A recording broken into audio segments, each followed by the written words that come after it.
What one piece of advice would you pass out on to the medicos? This is my key strategy, that baby steps, take one day at a time. Plan one day, execute it to the best of your capabilities and have a good night's sleep. Did you also face these challenges during your PG prep days? I used to face that challenge, that what needs to be done and what needs to not be done, right? So I feel people, what they find most challenging is that when to stop studying, when to say that we have done it. It is too much.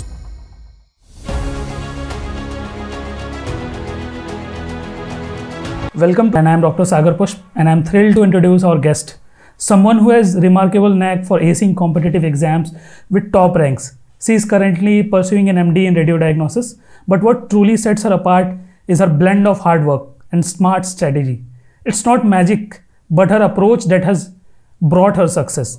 Today, we'll dive into her journey and discover the strategies that help her along the way. So, congratulations on your residency, and we are so happy for you. So let's start with your counseling journey. How did you approach it, and what factors guided your decisions for the branch and college? Thank you so much, sir, for the amazing introduction that you have put forth. Okay, so as far as me choosing my residency is concerned, initially, when I was preparing, I used to prepare for my profs. I felt that attraction towards medicine a lot. I feel everybody feels that attraction toward medicine, but then when you come into proper internship, then you realize that there are all other things as well that matter too much. So I started to understand what my own personal needs would be, but then I always was inclined towards medicine more rather than a surgical field. So when I was preparing, I had this passion that I want to get to a branch that is closer to medicine, but then it will be a little bit challenging for me to put in those residency hours which medicine requires. So I then chose radiology. I dig deep into it. My mother is also a radiologist, so she was also an inspiration for me. And I feel now that I've joined radiology, I feel it is also one of the diagnostic branches, but then you have touch with medicine so much that you don't miss out on medicine. But then there is one thing which I would stress upon is that there is a lack of clinical touch. You don't get to interact with patients a lot. But if you are someone who likes to understand what is going behind the disease and to study, then I think radiology is definitely the cup of tea for you. Okay, so how is your mentorship journey going so far? Some learnings and experiences you would like to share? Sir, actually, it is going amazing. I would like to thank Salah Shots, first of all, that they have given me this opportunity that I can, people can come forth. There are so many good rankers out there who have gotten a good seat and they know what the process is and what it takes to get that rank. And I feel it is a very good platform that we can, deliver that the knowledge that we have gained in the last 1 year or 2 years to people who really need it. And as far as my mentorship is concerned, I have, communicated with so many of, students out there. And I feel I'm really blessed to have this platform because now I can communicate better. I can understand what their needs are. And I also feel that after talking to so many of them, that the journey that everyone is facing is quite similar to what I faced while I was preparing. So I think it is more of empathetic rather than sympathetic because I was in their shoes once, and I feel I can guide them better because, there are people who have to drop their seats, who are not liking their residency. I think I have walked all the parts of life so much that I can maybe relate to almost each one of them and tell them that, I have been in their position and it all turns out to be pretty well. So I think I can give that inspiration to people that way. And I feel that Salah Shots has definitely given me that platform.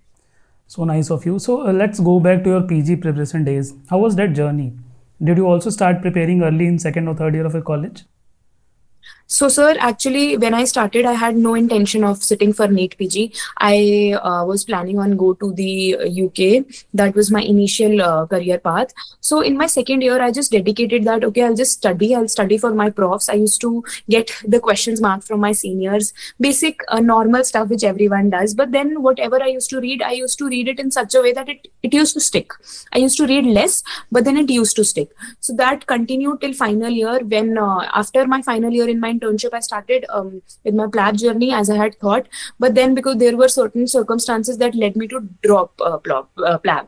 Then what happened was after my internship got over, I dropped the idea of PLAB, but I completed my PLAB 1, I booked my PLAB 2 as well. But then I dropped the entire PLAB pathway and started with the NEET PG journey. Initially, I will not lie, it was quite intimidating because there are 19 subjects, everything is all over the place. You don't know how to bring it all together. You don't know how to start. And I feel that is one thing that everybody faces. They don't know how to start. Ending is always easy. Once you take 2 steps, the third step becomes relatively easier. But people face that issue, that how to even start, right? So when I started my PG preparation, initially there were many platforms that were available. I feel students get perplexed in what to choose. So, I have tried out and ventured out so many things. I have tried different permutation combination, and eventually in those 4 months, I tried to study less as I did in my profs, but study smart. I think that was the key for my INICT attempt, which happened in November.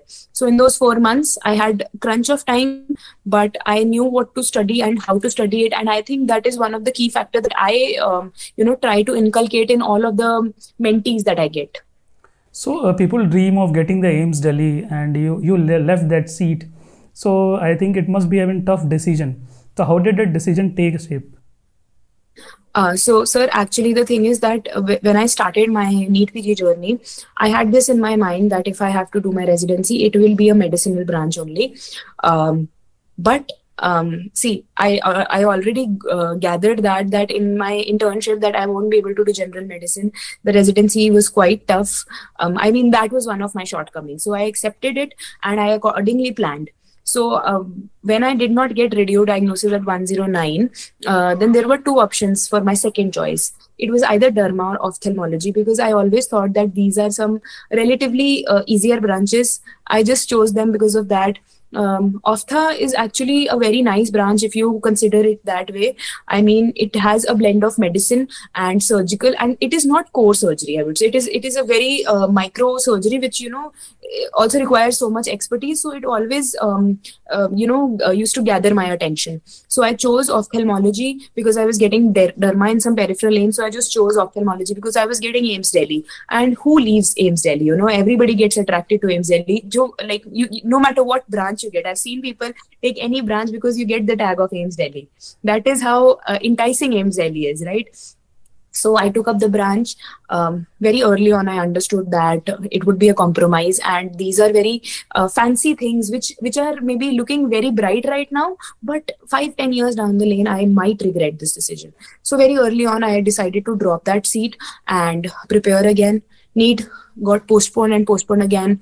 I was losing all my confidence. But then for NEET 2024, I tried to gather it all, sit for the exam. I got 352, and then I had the opportunity of getting radio diagnosis, and I'm really happy that I took that decision back then. So how did you handle the moments of uncertainty and the self-doubts and keep moving forward during that period?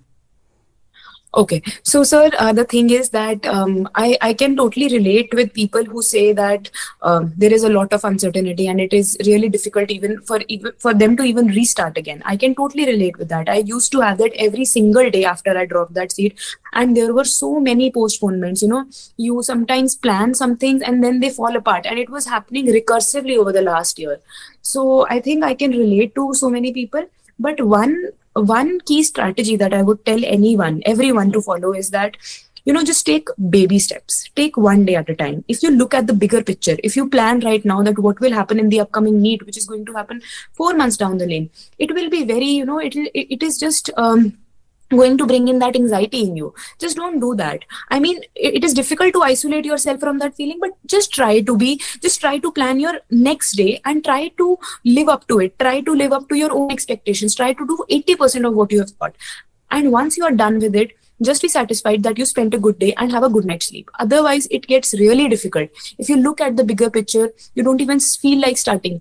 At the end of the day, you also feel that you have not, somehow come up to your expectations, and then that rigorous cycle, you get into that rigorous cycle. Just try to steer clear of that loop. Do not fall into that loop. Do not give into that feeling.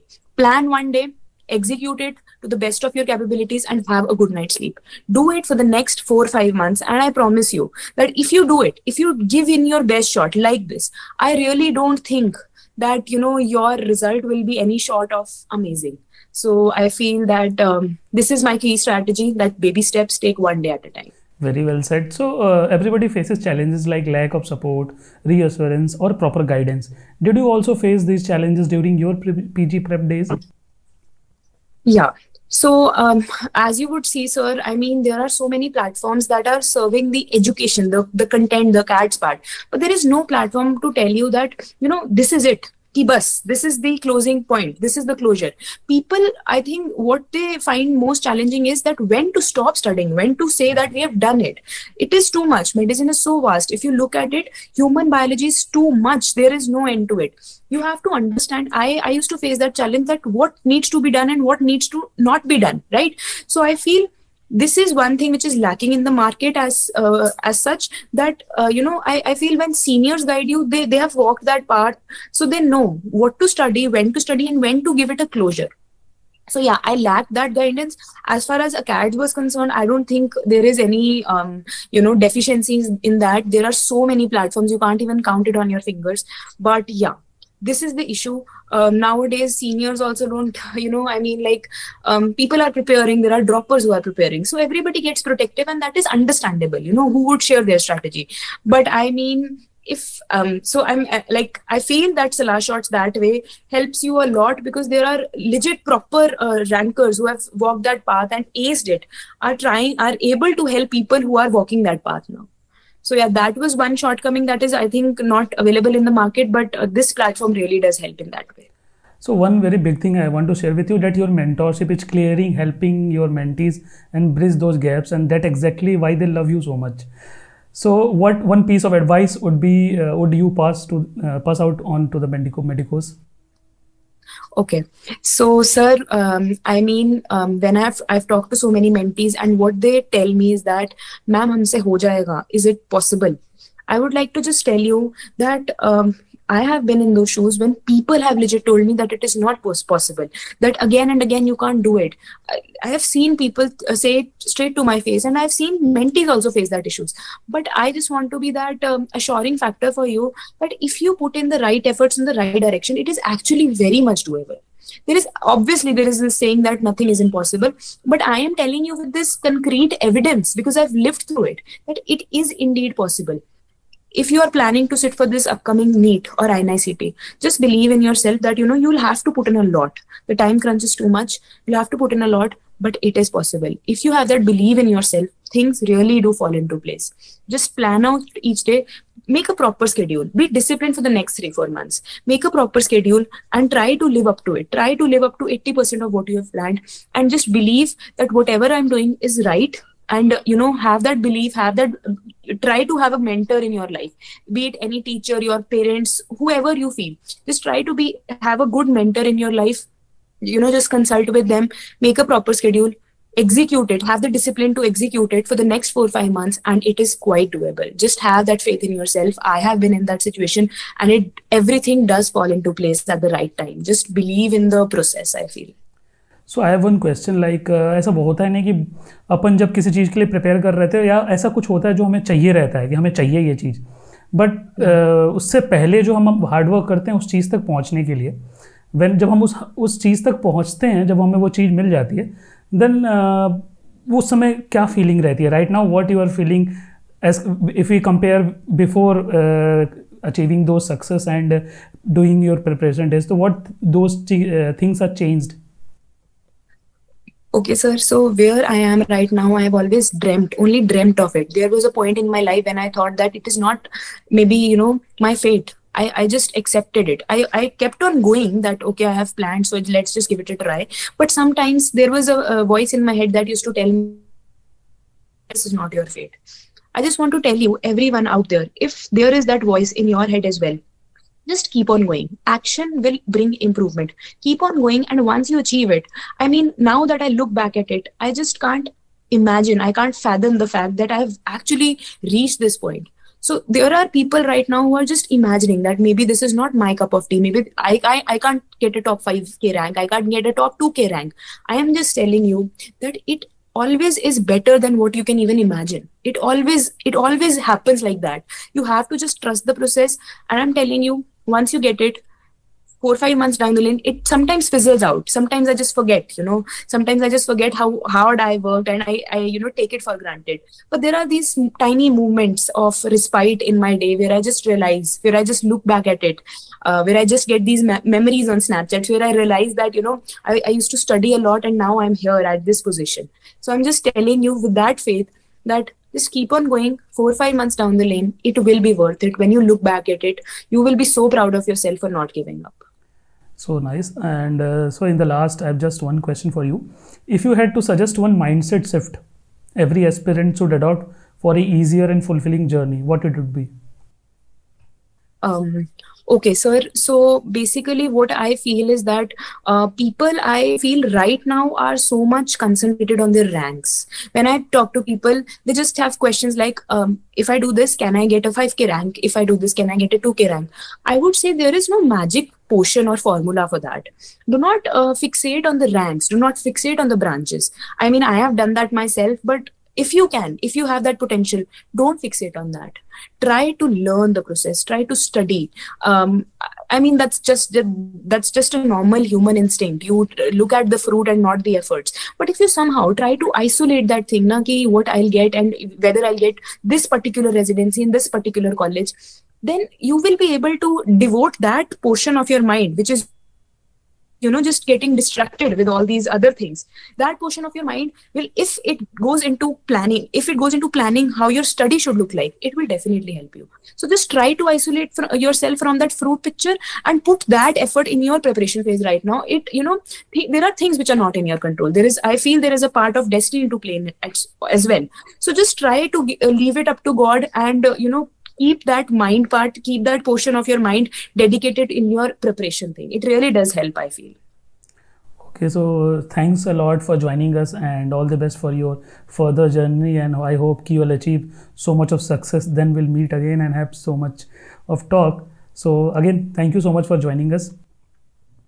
Thank you so much, sir. And I would like to tell you, first of all, that I think that you have done an amazing job with the Salah Shots thing. I can't even tell you how many people you are helping, even like us as mentors, as fellow mentors. I feel that it gives us immense pleasure that we can pass on this knowledge. I don't think there is any other platform where we can do that.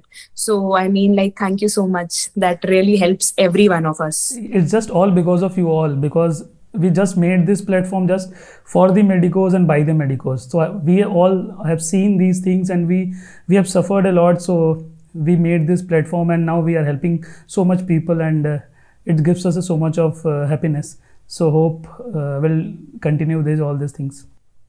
Definitely, sir. It feels like a dream to be on board with you guys.